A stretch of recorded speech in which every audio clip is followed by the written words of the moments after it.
चिंता संतान हंतारो यत्पादाम्बुजरेणवः स्वीयानां तान्निजाचार्यान् प्रणमामि मुहुर्मुहुः। यदनुग्रहतो जन्तु सर्वदुःखातिगो भवेत् तमहं सर्वदा वन्दे श्रीमद्वल्लभनन्दनम्। अज्ञानतिमिरान्धस्य ज्ञानाञ्जनशलाकया चक्षुरुन्मिलितं येन तस्मै श्रीगुरुवे नमः। नमामि हृदये शेषे लीलाक्षीराब्धिशायिनम् लक्ष्मीसहस्रलीलाभिः सेव्यमानं कलानिधिं चतुर्भिश्च त्रिभिस्तथा षड्भिर्विराजते योऽसौ पञ्चधा हृदये मम पञ्चधा हृदये मम। नमो गोभ्यः श्रीमतीभ्यः सौरभेभ्यः एव च नमो ब्रह्मसुताभ्यश्च पवित्राभ्यो नमो नमः। सुरूपा बहुरूपाश्च विश्वरूपाश्च मातरः गावो मामुपतिष्ठन्ति मिति नित्यं प्रकीर्तयेत्।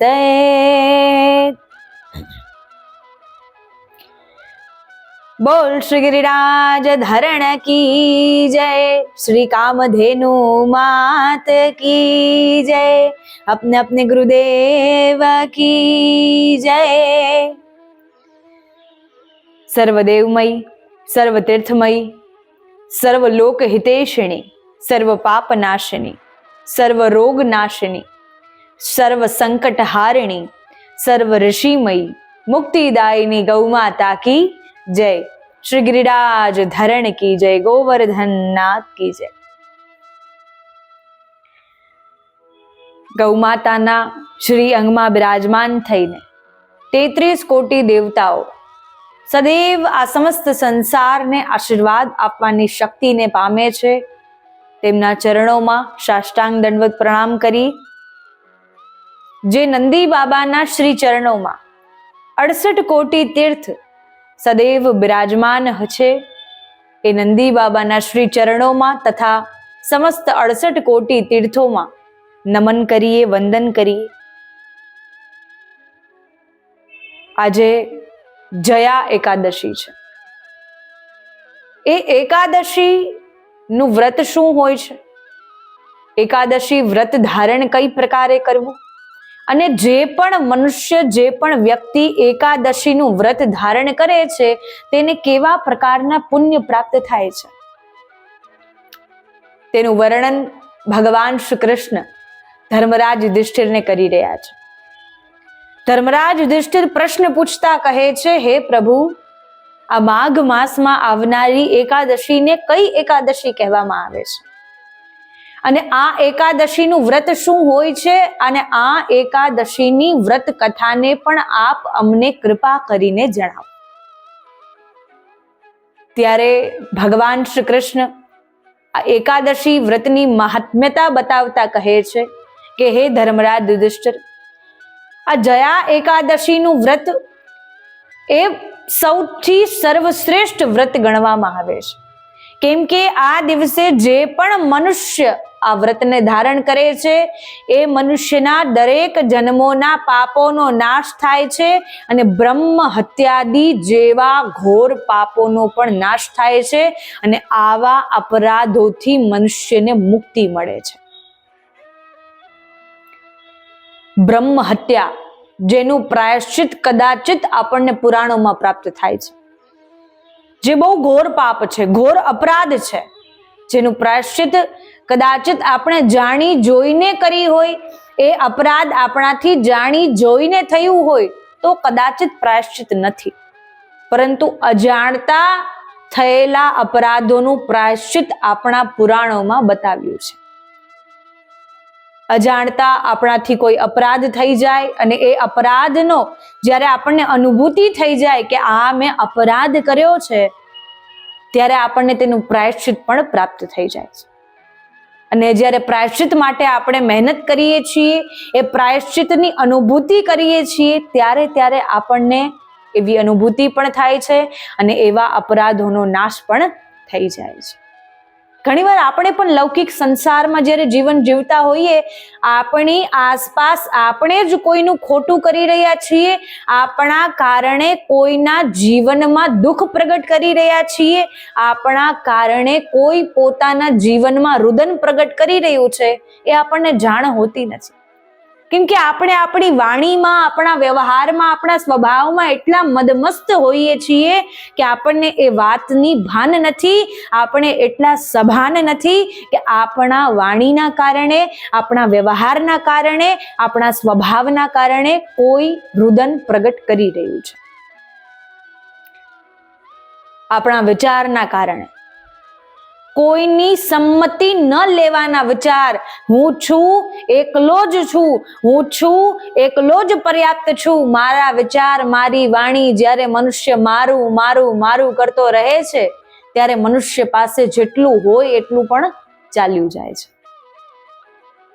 કેમ કે સદૈવ જે મનુષ્ય બધાને સાથે લઈને ચાલે છે, પોતાના પરિવારજનો, પોતાના બાળકો, પત્ની, પતિ, પોતાના માતા પિતા, એ બધાને જ્યારે સાથે લઈને ચાલે છે, ત્યારે મનુષ્ય કોઈક સફળતાને પ્રાપ્ત કરી શકે છે.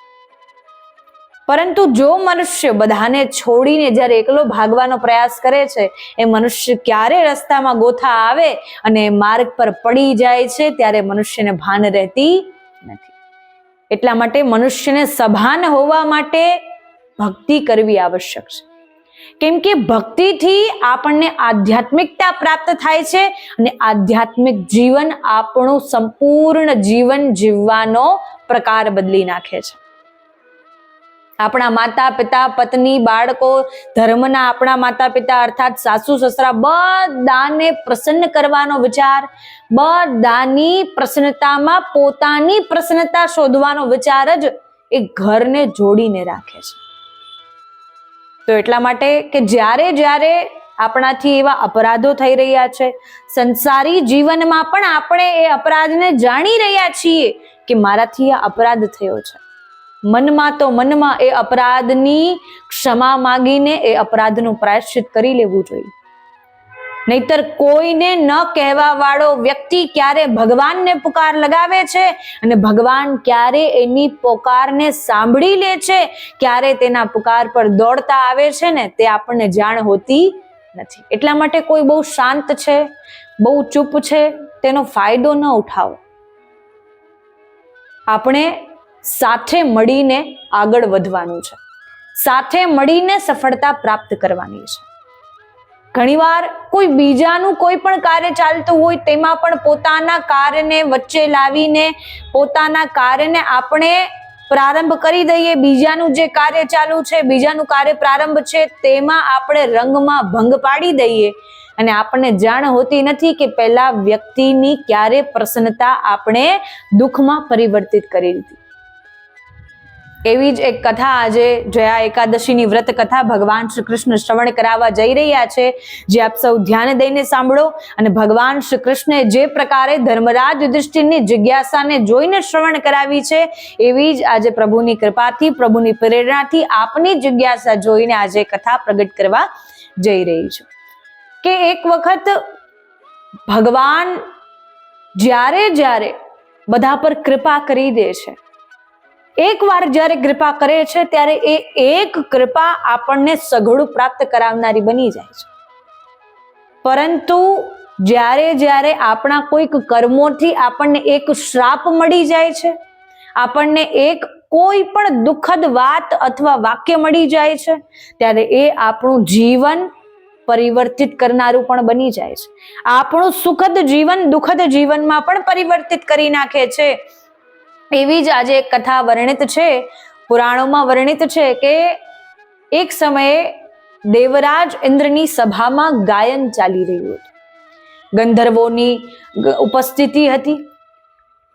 જે ગંધર્વોની ઉપસ્થિતિમાં પુષ્પસેન નામક રાજા, પુષ્પસેન નામક ગંધર્વ અને તેમની પુત્રી, તેમની કન્યા પુષ્પવતી પણ ત્યાં ઉપસ્થિત હતા.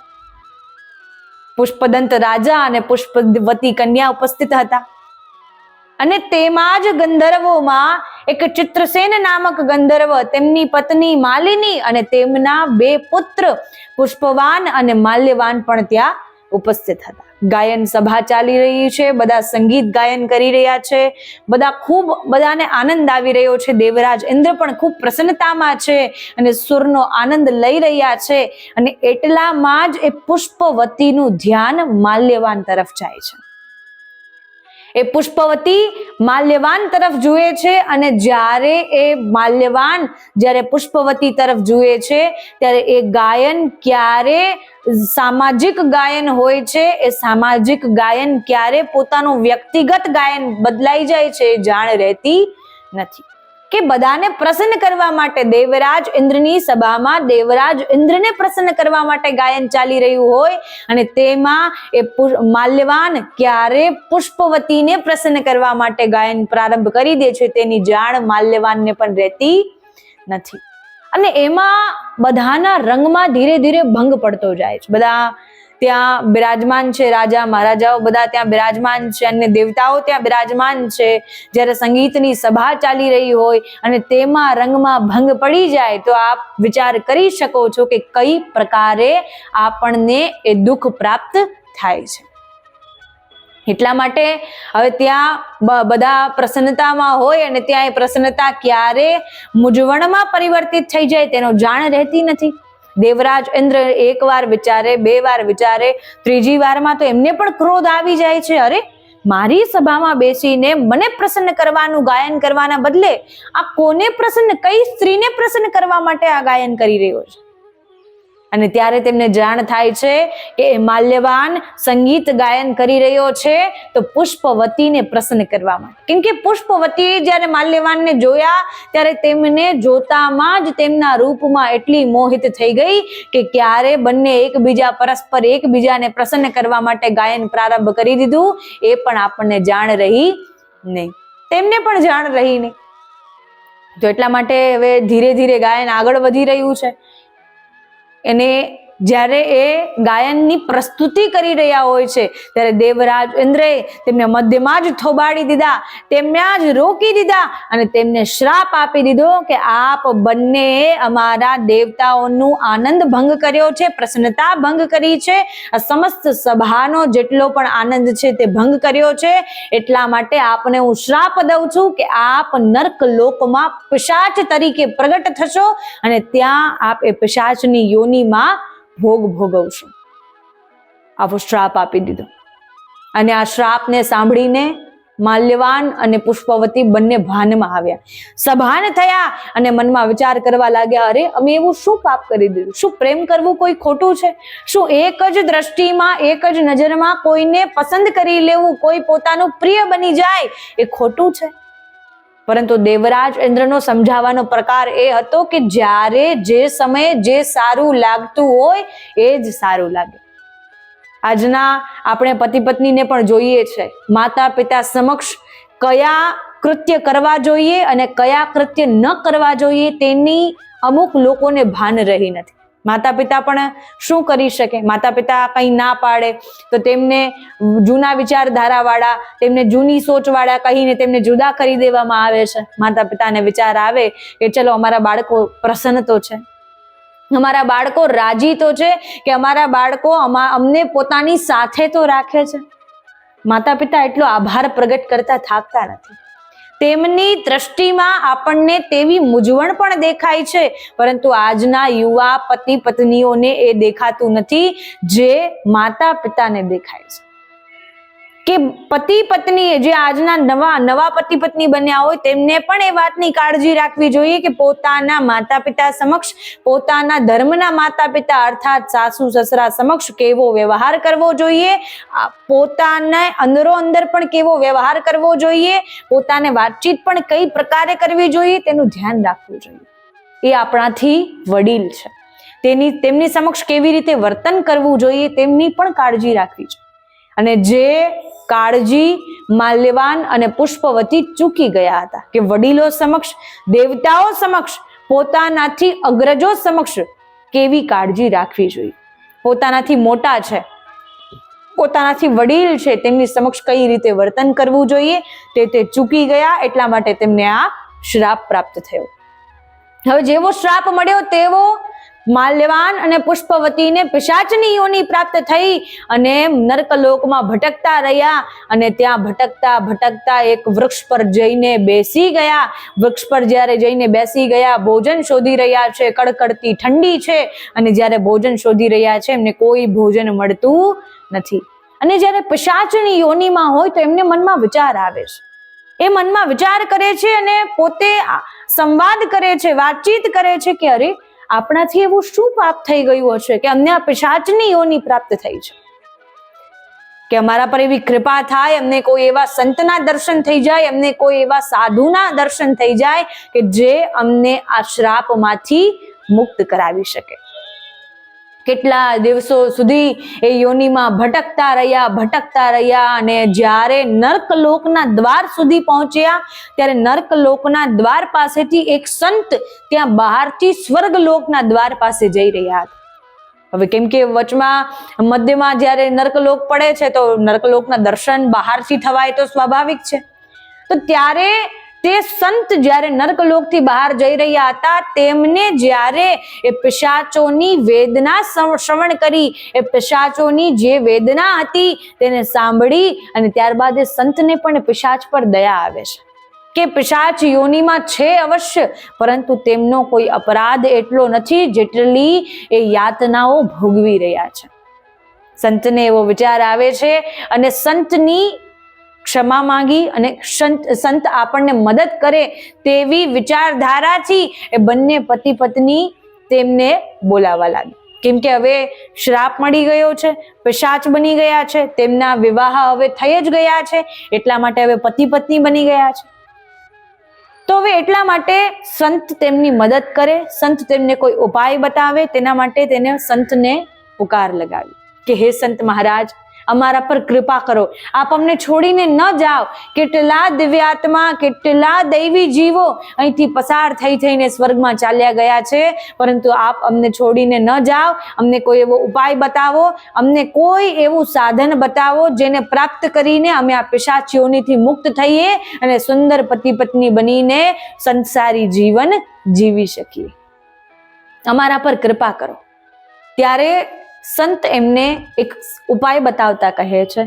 સંત કહે છે કે આપની પિશાચ યોનિથી મુક્ત થવાનો એક સમાધાન છે, પરંતુ એ સમાધાન આપ મન લગાવીને અને ધ્યાન લગાવીને કરો. જ્યારે એ ઉપાય ધ્યાન લગાવીને કરો ત્યારે આપની આ પિશાચ યોનિથી આપ મુક્ત થઈ શકો છો. પતિ પત્ની બંને પ્રસન્ન થયા.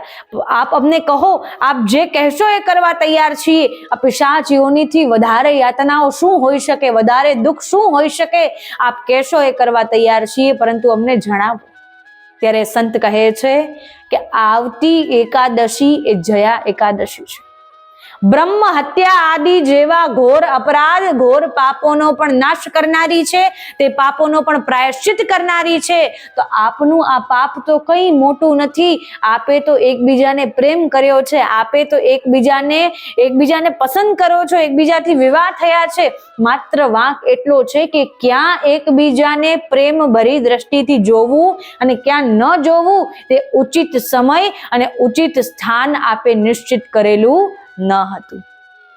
કે ત્યારે સભાના મધ્યમાં આપ પોતા એકબીજાના પ્રેમમાં એટલા મગ્ન થઈ ગયા, એકબીજાને પ્રસન્ન કરવા માટે એવું ગાયન કરવા લાગ્યા, એટલા માટે આજે ઇન્દ્રના શ્રાપથી આપ પિશાચ યોનિને પ્રાપ્ત થયા છો કે આવનારા સમયમાં કોઈને એ વાતની જાણ રહે કે પોતાના વડીલો સમક્ષ, દેવતાઓ સમક્ષ, પોતાના ઇષ્ટ દેવી દેવતાઓ સમક્ષ એક પતિ પત્નીએ કેવો વ્યવહાર કરવો જોઈએ, કેવી વાણી વાપરવી જોઈએ, કેવો સ્વભાવ રાખવો જોઈએ, કેવી વાતચીત કરવી જોઈએ, તેની ભાન રહે અને આવનારા પતિ પત્નીઓ તે વાતથી સભાન બની શકે.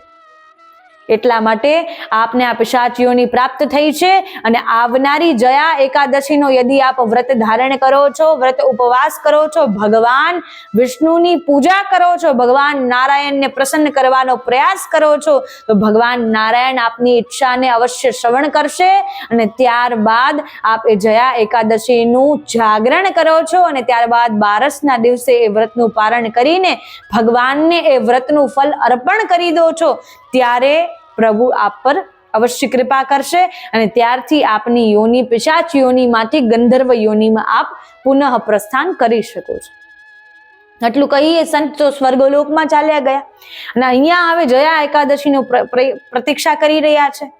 અને ત્યારે એ પિશાચ પતિ પત્નીએ જયા એકાદશી વ્રત આવ્યું, ભગવાન વિષ્ણુની પૂજા કરી, એમની પાસે કોઈ સાધન નથી, કોઈ જપ તપ કરવાનું ભાન નથી, તો પણ એ સંતની વાતને મગજમાં લઈ તેનું મનન કર્યું, ચિંતન કર્યું અને એને જીવનમાં ગ્રહણ કરી. જયા એકાદશીના દિવસે જે પણ ફલ પુષ્પ આદિ એમને મળતા હતા તેનાથી ભગવાન વિષ્ણુની પૂજા કરી અને ફલ પણ ગ્રહણ ન કર્યું, જલ પણ ગ્રહણ ન કર્યું, વગર અન્ન જલ એ એકાદશીનું વ્રત ધારણ કર્યું.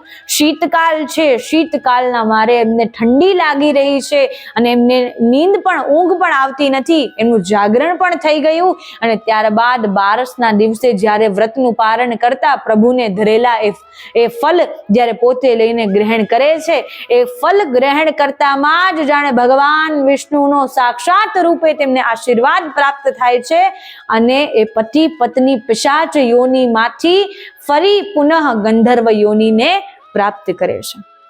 અને આ વખતે ગંધર્વોમાં પણ દૈવી જીવો હોય, ગંધર્વોમાં પણ દૈવી જીવના જે ગંધર્વો હોય તેમની યોનીને પ્રાપ્ત કરે છે. અને તે યોની પ્રાપ્ત કરતામાં જ બંને દિવ્ય પતિ પત્ની સ્વરૂપે પ્રગટ થાય છે. દિવ્ય આ સંસારને આગળ વધારવા માટે, આ સંસારની વૃદ્ધિ કરવા માટે એ દિવ્ય પતિ પત્ની સ્વરૂપે પ્રગટ થઈ અને આ સંસારની વૃદ્ધિના કાર્યમાં લાગી જાય છે.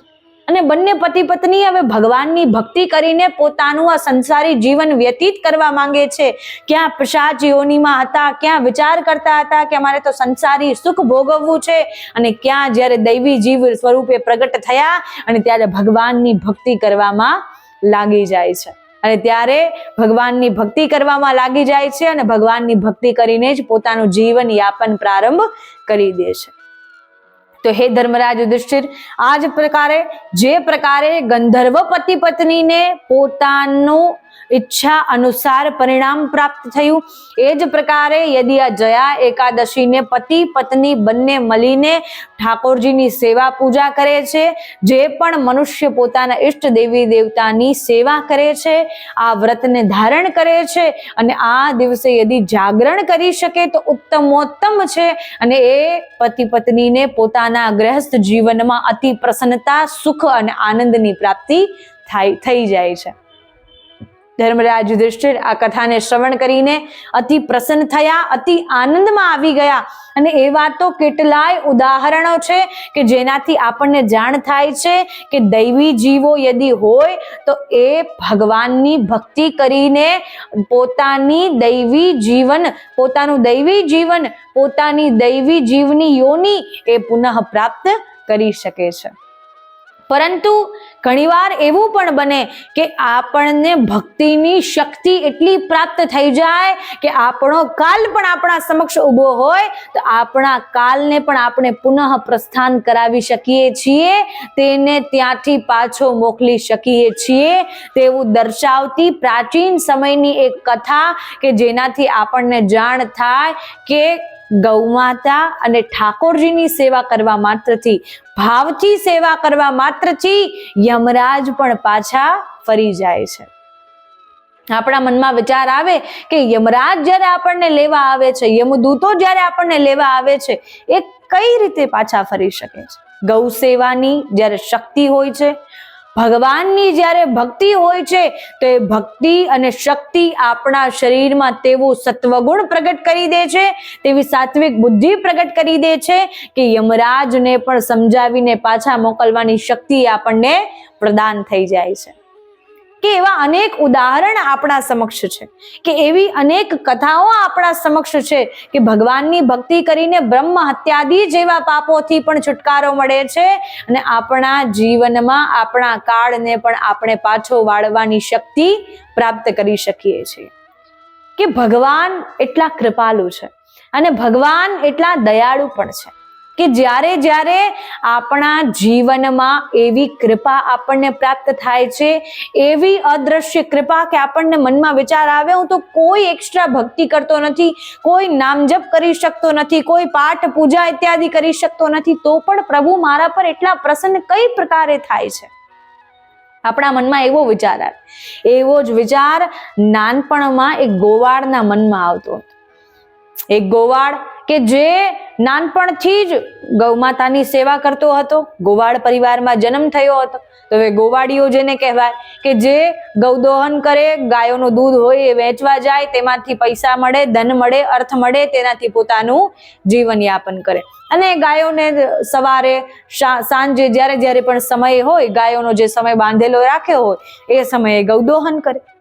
અને એ ગોવાળના મનમાં એટલો ભાવ અને એમ કહી શકીએ ભરપૂર માત્ર ભાવ જ, કોઈ દાનનો ભાવ નહીં કે ના કોઈ એકાદશી આવે છે, કોઈ સારા શુભ દિવસે દાન પુણ્ય કરતો હોય, કોઈ જાતનું દાન નહીં. કોઈ શાસ્ત્ર વાંચતો હોય, કોઈ જાતનું શાસ્ત્રનું જ્ઞાન નથી, કોઈ પણ પ્રકારે ઉચ્ચ શિક્ષાઓ પ્રાપ્ત કરી હોય, કોઈ ઉચ્ચ શિક્ષાઓ પણ પ્રાપ્ત કરી નથી, અને કોઈ પણ પ્રકારે પોતાના જીવનમાં તીર્થયાત્રાઓ કરવા ગયો હોય, કોઈ પણ પ્રકારે ઉચ્ચ કોટીના જેટલા પણ શાસ્ત્રો છે તેનું વાંચન કર્યું હોય, સત્સંગ શ્રવણ કર્યું હોય, કોઈ પણ પ્રકારના સાધનોથી તે ભગવાનથી જોડાઈ શકે તેવા કાર્યમાં આજ સુધી પડ્યો નથી, તેવું કોઈ કાર્ય કર્યું નથી.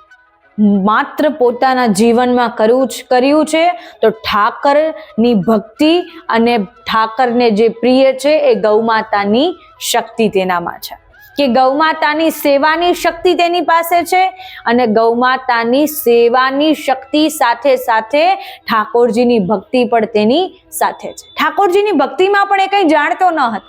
માત્ર તેને એટલું જાણ હતું, મારો જન્મ એક ગોવાળ પરિવારમાં થયો છે, મારો જન્મ એક એવા સ્થાન પર થયો છે કે જ્યાં બધા ગૌમાતાની સેવા કરે છે અને સવારે સાંજે ઠાકોરજીની ભક્તિ કરે છે, કે સવારે સાંજે ઠાકોરજીના દીવા કરે છે, કે સવારે સાંજે જ્યાં ભગવાન શ્રી કૃષ્ણની ભક્તિ કરવામાં આવે છે, તો હું પણ એમના જેવો જ છું, કે હું ગોવાળ છું તો હું પણ એમના જેવો જ છું, કેમ કે એ પણ ગોવાળિયા બનીને ઠાકોરજીની ભક્તિ કરવા માટે મારો જન્મ થયો છે, તો એ પણ ગોવાળિયા બનીને ગૌમાતાની સેવા કરતા હતા.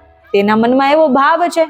હવે જ્યારે નાનપણથી એવો વિચાર કરતો આવે છે, આજે તેની ઉંમર વિવાહ યોગ્ય થઈ ગઈ છે, આજે એ 22-25 વર્ષનો વિવાહ યોગ્ય યુવાન બની ગયો છે.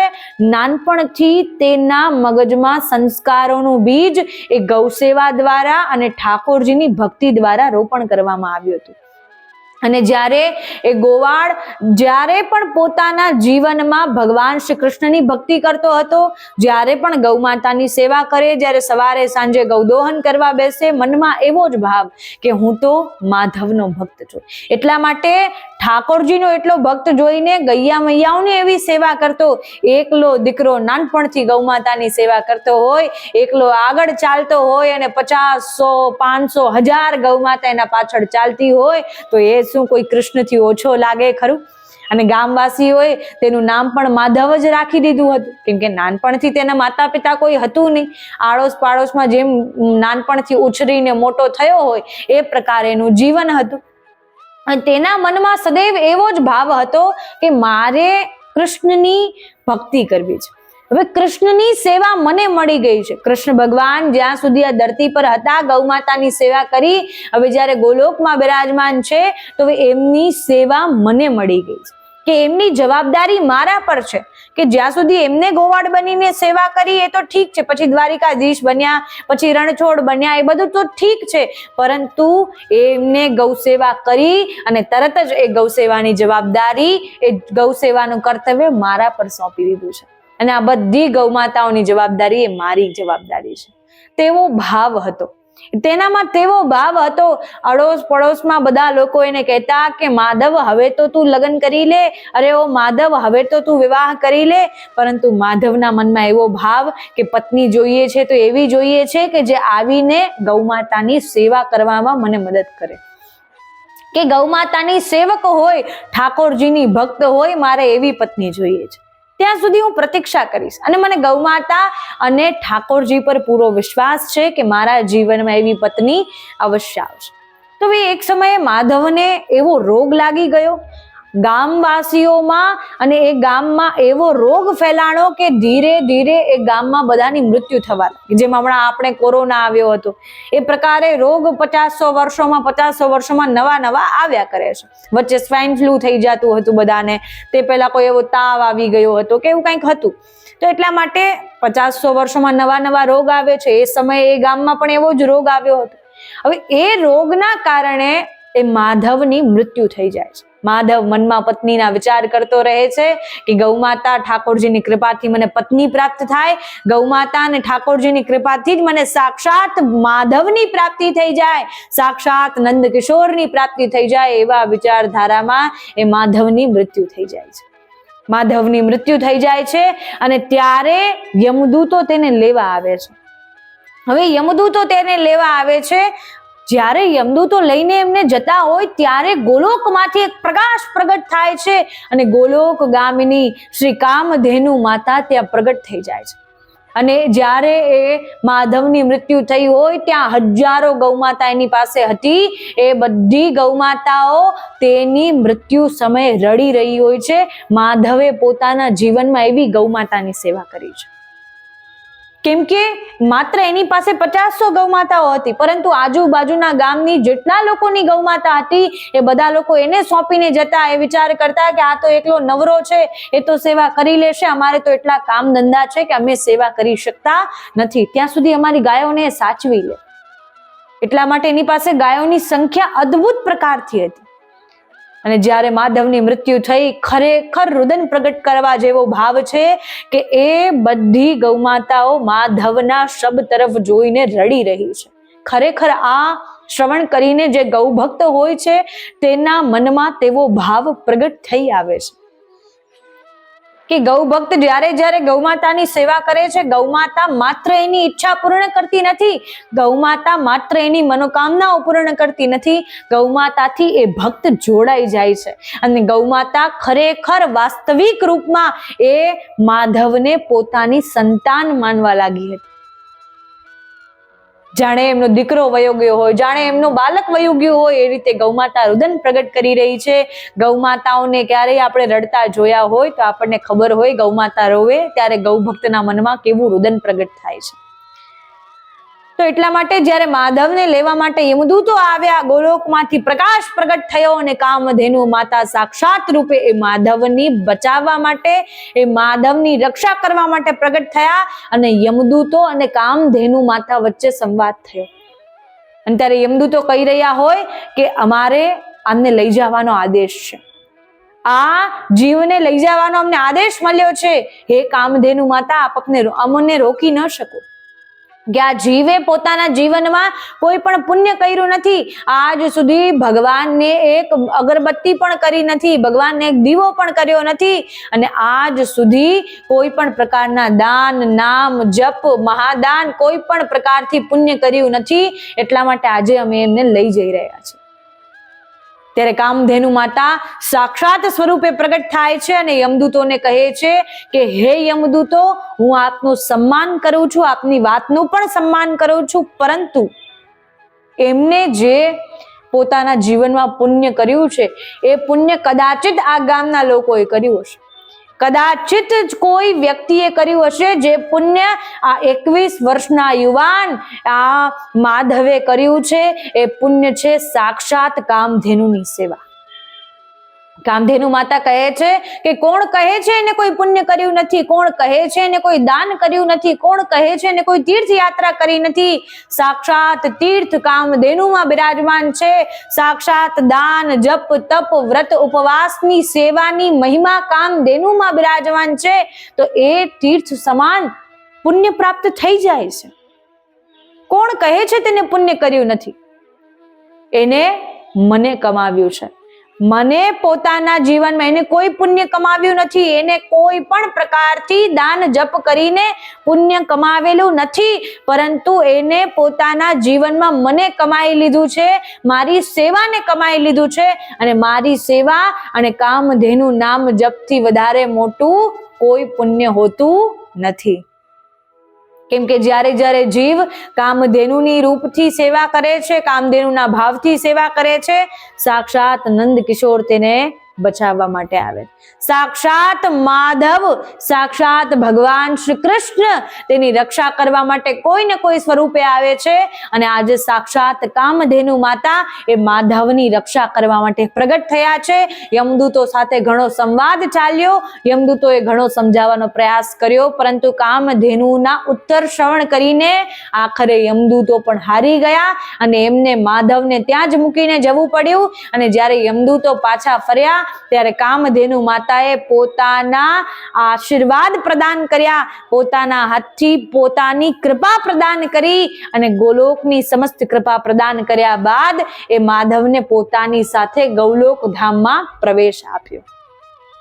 આ એ સેવા છે જે ગૌ સેવાના કારણે આપણા ગોલોકના દ્વાર આપણે આપણા હાથથી ખોલીએ છીએ. ગૌ માતાની સેવા કરીએ છીએ, ગૌ માતાને ગોળ ખવડાવીએ છીએ, રોટલી ખવડાવીએ છીએ, સેવા કરીએ છીએ, ગૌ માતાનું દુગ્ધ દોહન કરીએ છીએ, ગૌ માતાની ચરણ સેવા કરીએ છીએ, ગૌ માતાને ખીલાવીએ છીએ, ગૌ માતાને ભાવથી જોઈએ છીએ. એ માત્ર કોઈ સેવા નથી, માત્ર કોઈ સામાન્ય સેવા નથી. ગૌ માતાની સેવા કરવી અર્થાત પોતાના જ હાથથી ગોલોકના દ્વાર ખોલવા જેવું થઈ જાય છે. પોતાના હાથથી ગોલોકના દ્વાર મનુષ્ય ખોલી નાખે છે જ્યારે ગૌ માતાની સેવા કરે છે.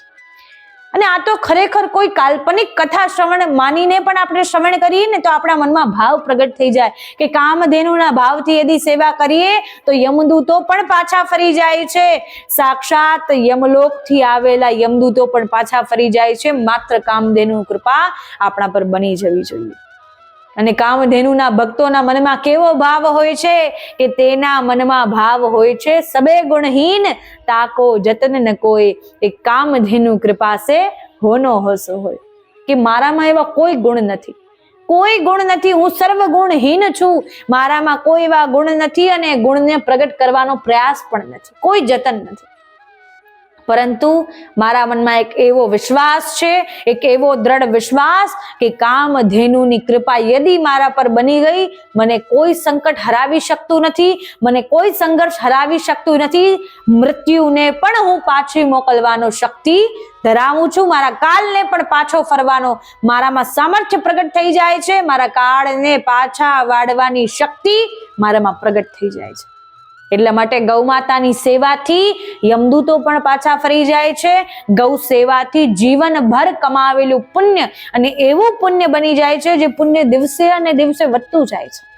એકવાર ગૌ માતાની સેવા કરવાથી આપણા જીવનમાં એકવાર જે આપણને પુણ્ય પ્રાપ્ત થઈ ગયું, પુણ્ય દિવસે અને દિવસે એ પુણ્યમાં વૃદ્ધિ થતી જાય છે અને આપણા પર ગૌ માતાની અસીમ કૃપા બની જાય છે. તો આ જ પ્રકારે ગૌ માતાની સેવા કરતા રહીએ.